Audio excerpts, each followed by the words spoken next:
फूल को पचारिली प्रेमर अर्थ कौन? फूल कहिला समर्पण। नदी को पचारिली प्रेमर अर्थ कौन? नदी कहिला दुई हृदयर मिलन। जन्म को पचारिली प्रेमर अर्थ कौन? जन्म कहिला एक शीतल आवरण।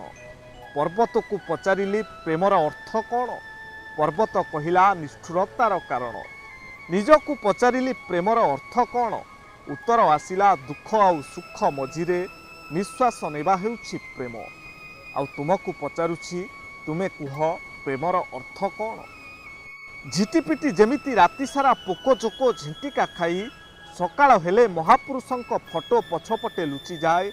आजिकाली मनुष्यर चरित्र ठीक सही भई कौन ठीक तो? कमेंट रे लिखंतु आपणक उत्तर। तीनोटी स्थान आमको तीनोटी गुरुत्वपूर्ण शिक्षा दे थाए। चिकित्सालय दुनियार सबु संपद ठारू मूल्यवान संपद हेउछि आमर स्वास्थ्य।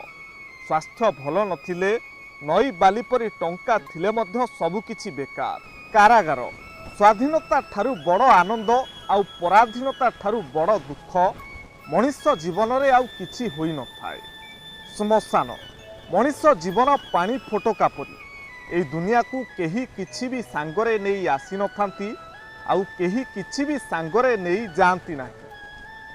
एथिरु जीवनर शिक्षा मिलिला जे काली कौन हेबो एइटा केही जानती नाही। एणु प्रत्येक समयर सदुपयोग करी निज जीवन को सार्थक करंतु।